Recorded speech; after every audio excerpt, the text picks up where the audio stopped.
Y'all know the routine. Y'all know the routine. Fix you and then back it up. Alright. Good morning, everybody. It's an early one today. It's Saturday. So Saturdays are early days.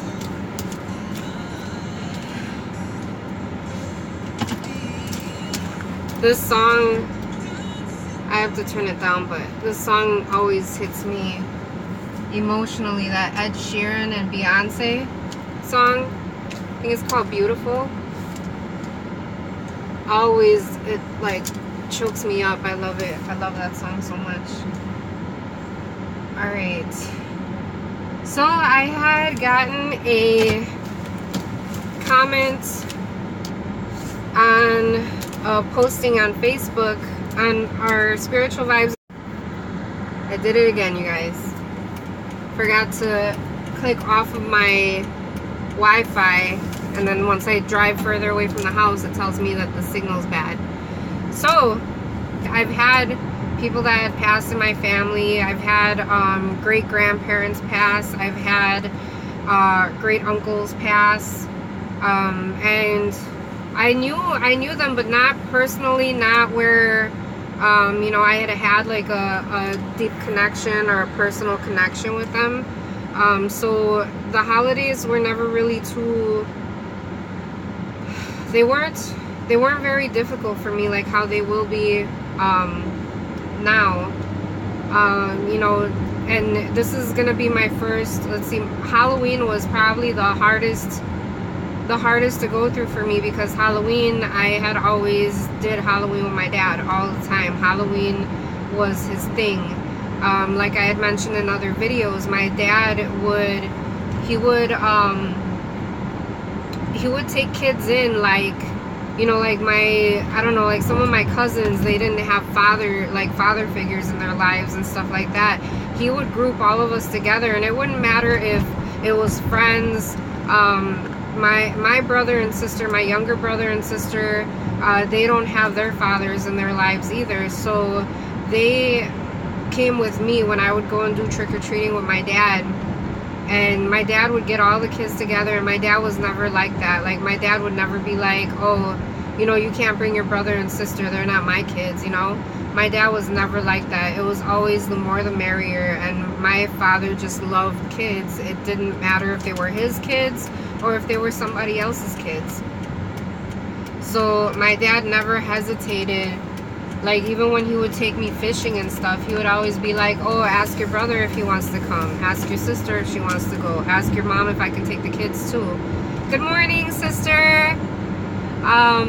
So this is gonna be my first holidays where I'm actually experiencing not having my father around. And during him, you know, his struggle with his alcoholism, he kind of had already separated himself a lot from a lot of the family.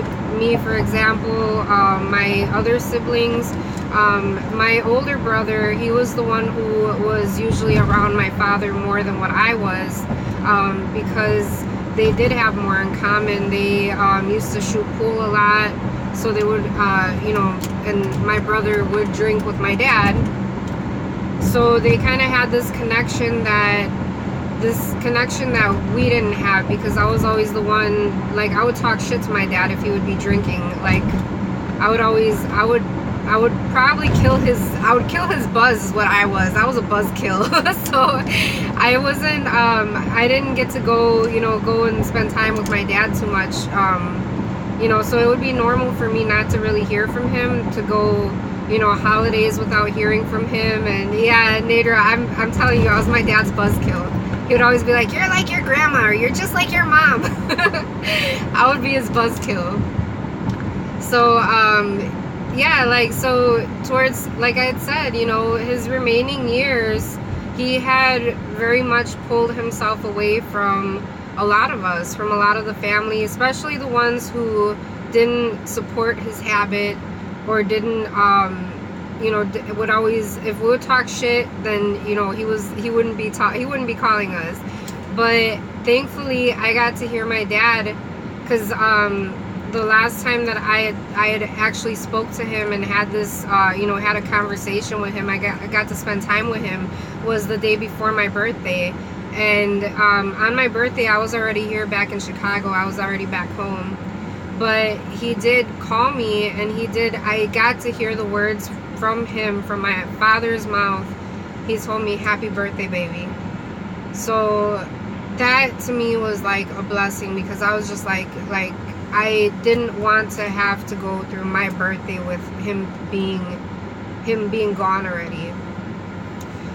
So that for me was a blessing. And then, you know, came Halloween. Halloween was, like I had said, it was a hard holiday for me to go through, because he loved Halloween.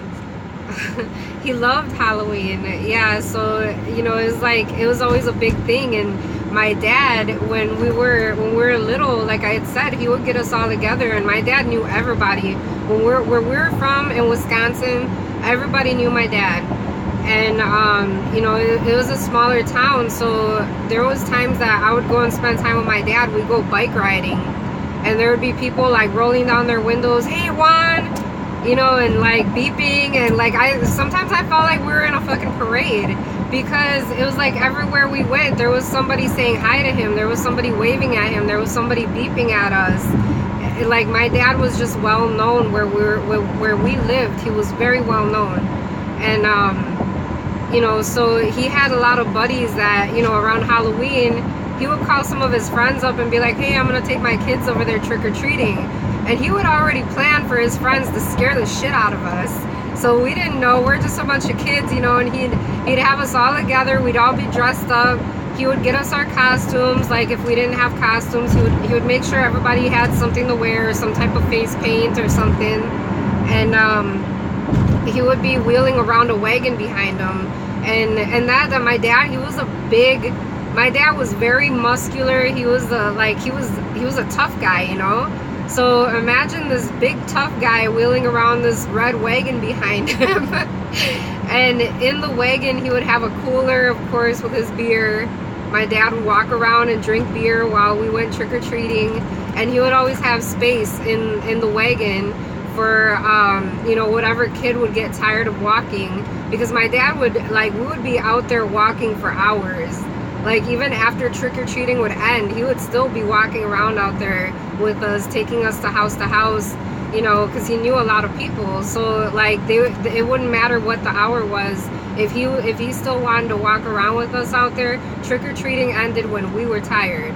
So, you know, and if one of the little kids would get tired, like the smaller ones, the ones that were smaller than us, they got tired of walking, he would put them in the wagon.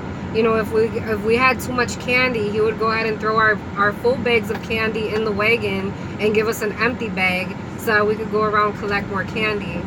So Halloween was probably the hardest holiday that I had to do.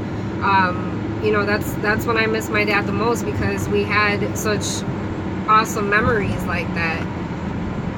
So I guess when I think about remembering the dead, remembering the ones who have passed, the ones who we have lost, our family members that we're close to, I guess the holidays that they were most happy about for me would be the times to really remember them and really, you know, do different things to keep their memories alive. Yeah, hold on to them, exactly. And so yeah, holding on to the memories, that's the best way to remember the ones who have passed on, and sharing stories and you know, by telling the stories of the person that they were, you give people a chance who didn't know the person personally, especially if you have children. You know, if you have kids, or, you know, with my nephews or whatever, if they ever have a question about my dad, I will be able to tell them stories about my dad and the fun times that we had together. And also, if there ever comes a time where I need to talk about the harder times of my dad, I mean, even sharing those too, because the thing is that when there's something that goes on in a family, such as addictions or anything like that, A lot of times it's things that can be passed on to the younger ones, to the younger generations. And my dad had told me that that's how he ended up the way he ended up, because he had grown up around everybody drinking all the time. And that was what my dad had told me before he had passed away. He had told me, you know, that this was all a result of what he had grown up seeing.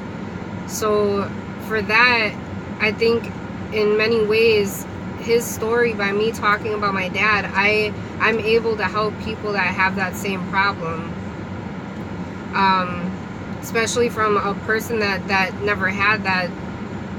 I can't say never, because there was, at a younger age, I considered myself an alcoholic at the age of 14, 15. That's all I did was drink. You know, but that would be a story for another time. That's like the more darker parts of my life. And I'm willing to share that if it's gonna help, if it's gonna help anybody out there. I don't mind sharing my life experiences, especially because I'm able to talk about things of my past without being ashamed of it, because I know that I'm not that same person that I was then as I am today. So it doesn't bother me at all if anybody was to bring up a story of my past, or if even me talking about my past personally, because I know that I'm not the same, and I know I've made changes, and I know I've come a long way. So for Christmas, or for Yule, however you want to call it, Christmas, Yule, I grew up, you know, my family calls it Christmas. Not that they're the most religious people out there, but it's just what I've grown up hearing it called was Christmas. And I've actually started calling it Witchmas, my Witchmas. So I have a tree in my living room that I have my dad's ashes under, and once we put up that tree, that was the first thing I did. That was the first thing that I put under the tree, was my dad's ashes. And I have this box that I had gotten from his room when we did a cleaning. Yeah, Witchmas, you like that, Nadra? So when we had set up the tree and I had cleaned out his room and everything, there was a lot of the things of my father's that I do have. One of them was this wooden box, and I'll have to show you guys in another video. One of them was a wooden box, and I got to keep some of his ashes. You know, thank you to my grandma, she allowed me to take some of my dad with me.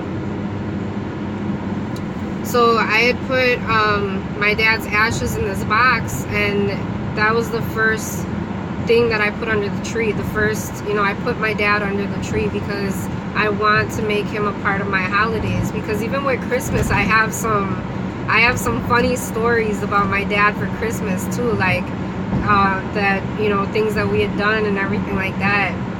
And it's just, I don't know, like I guess just talking about him helps me to keep his memory alive, helps me to remember the good things, you know, because it's always easy to remember the bad times and the hard times and the struggles and everything like that. It's always easy to remember the, oh shit, I need gas. It's always easy to remember those, because those are the things that had hurt us. But the way of healing any type of pain that it is that we have of that loss is by letting go of the hard things, the bad times, letting that go and embracing the happy things that we had, the moments, the times that we had shared, the things that he had taught me. My dad had taught me a lot. My dad was very into Native American history, and he would teach me things that they didn't teach me in school. And I would bring it up in school, because living in Wisconsin, I don't know if it's a part of everywhere and if they still even do it now, but living in Wisconsin, Native American history was a big part of our history that we had learned in school. But my dad, he had spent so much time in the reservations that my dad knew more of the history than what my teachers who were teaching me in school knew. So there was things that I would come back and I would tell the teachers, my dad told me this, or my dad told me that, and they would be like, they couldn't say anything because they didn't really know. They weren't there to know. They didn't, you know, everything that they're teaching us from a book. They're not teaching us from their real life experiences. And my dad, he was welcomed into a lot of reservations, and my dad lived on the reservations for a really long time. So he got to live that life. He got to sit with people, and a lot of the things I'll never know. I tell my daughters about my grandpa, and be honest, I feel he comes and visits her. Yeah, that's the other thing, is that the spirits of the people that have passed on, they're still gonna be around, especially when you have kids, and if they didn't get to meet those children, they're around, and they're helping to guide them. And part of kids feeling okay with that is them knowing who they are. So when you tell your, like Nadra was saying, that her that she shares stories with her children, so that's a really good thing, because then your kids don't feel so afraid when they feel this person, when they see this person or this spirit, or they know that this spirit is around them. They feel, okay, this spirit is family. I'm okay. So that is a really good thing to share with kids, especially. I feel like I get here so quick. Like, I'm not even done talking yet. So yeah, just and another thing too is I like to leave offerings to my dad. Like his favorite foods and everything like that. I'll never leave my dad, like like some people were like, oh, we should put a beer out for dad. I'm like, why would you do that? Like, that was like the thing that took him.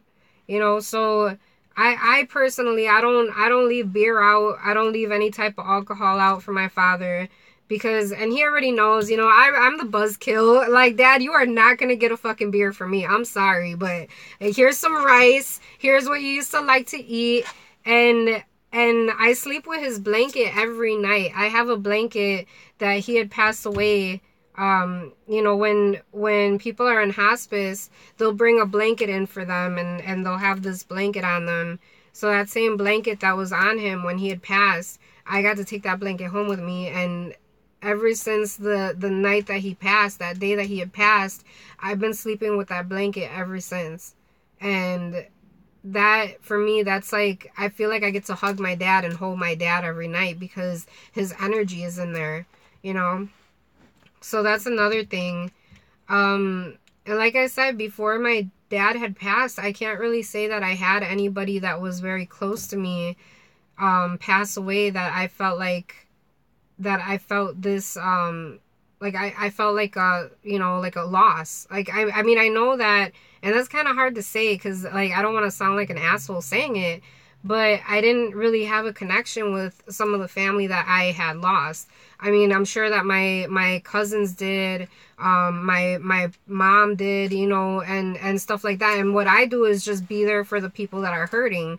I don't like, just because it's my family member, I don't take that away from the people who are actually close to that family member. For example, I had a great uncle pass away years ago. I want to say maybe 3-4 years ago, something like that. My cousins took it very hard, and they're my second cousins. They took it very, very hard, and I cried. I cried at the funeral, because it's always a hard thing to go to a funeral, and I pick up on everybody else's emotions and feelings, and I share that with them. But I didn't really have a connection with my great uncle like how my cousins had that connection. But what I did was, I was there for them, and I let them share stories with me of who he was. And through hearing things about how he was, I feel like I got to know him a little bit better. So it's strange how sometimes a death can bring people closer. A death can also help you to understand more of who that person was. I even feel that for my own father. Like, I feel like there was things that I didn't really know until when he was already gone, that I started to learn more and more. And I feel like our relationship was rekindled after his passing, because this thing that was keeping us away from each other, his his addiction that had kept us away from each other, it became such a big part of him that it pulled him away from everything that he truly did love, and it almost it harbored him. So in his passing, that thing in this physical life didn't have any more power over him. So I feel like I got my dad back. Even though he's not here physically, I feel like I have him back. Like he's like it's finally back to how it used to be. Even though I don't see him anymore, I can't talk to him or hear him in a physical sense, like in my ears, but I still hear him and I still feel him in here. And sometimes that's more than what you could when they're speaking to you, you know, through your ears kind of hearing, not your higher hearing. So I am dressed in all black today. All black. I have my dark makeup on, my dark eyeshadow. I'm doing a cleansing today. And when I do a cleansing, this is another thing that I keep with me when I do cleansings. This is my necklace that I wear. It's my talisman that I wear for when I'm doing cleansings. I don't wear it just on regular occasions or just, you know, during my daily things or whatever, like how I do with my other ones. This one only comes with me when I'm going to do a cleansing. So this ring right here, my dad, he used to own a shop in Wisconsin. It was called the Hogan. And he had Native American jewelry. He would make jewelry too, but his jewelry was a little bit different from what I do. My dad used to make Native American jewelry, so he would do like a lot of ceremonial pieces. He worked a lot with bone beads, with coral, things like that. Turquoise was my dad's favorite stone. And so this piece, I wear this during when I'm going to do cleansings. And this ring right here, it's a ring that's actually too big for me, but I like to keep my dad with me when I'm doing these cleansings because my dad had a really good energy and he was very strong. So he brings me strength. So this ring right here is a turquoise ring. And like I had said, it's one of the rings that he had given me that it's too big on me. He had also given me this one when I was little. This is a pink mussel shell. I think it's called pink mussel shell. And then this one right here, this one's abalone. So these I keep my dad with me always. That's another way that I remember him. Is by keeping him on me. Things that he had given me, I wear them. I tell people where I got them from, who gave them to me. You know, my dad gave me these. Like, he had given me these, and I remember when he would give me these because, you know, he had that shop, the Hogan, and that was also another beautiful memory. But this stone right here, this is a Tibetan quartz. Tibetan quartz helps a lot for people who do cleansings and spiritual work. It's a really good stone. I'll have to do another video where I talk more about the Tibetan quartz. So yeah, that's it, you guys. I guess I better get my ass in there because I got to get my room set up. I have to get my bath set up for I do a bath for my clients for when they go home. They take this bath at home. And yeah, I like to prepare myself, so that's why I got here early, and I have that appointment coming in a little bit later. So I'm gonna go ahead and get in there, get myself settled, get prepared for what I have to do. And thank you guys for asking your questions and for your comments. And hopefully I kind of gave you guys some good ideas on ways to remember the dead, you know, or your family members who have passed on, your friends who have passed on. And if you guys have any things that you guys do, please feel free to share them with us, because I would love to see what it is that you guys do, especially since these holidays coming up are going to be my first holidays that I'm going through where I actually feel like I lost somebody. And yeah, so if you guys, if there's anything special that you guys do, any type of rituals or ceremonies or offerings or anything like that, feel free to share them with us, because I would really like to see what you guys do for the holidays, to remember your loved ones who are no longer here. So, oh, thank you so much, Nadira, and thank you for watching. I know I see you all the time, that you're always watching me, so thank you so much for being with me when I take these rides to work, and for accompanying me. So I will see you guys at the next video, and blessed be.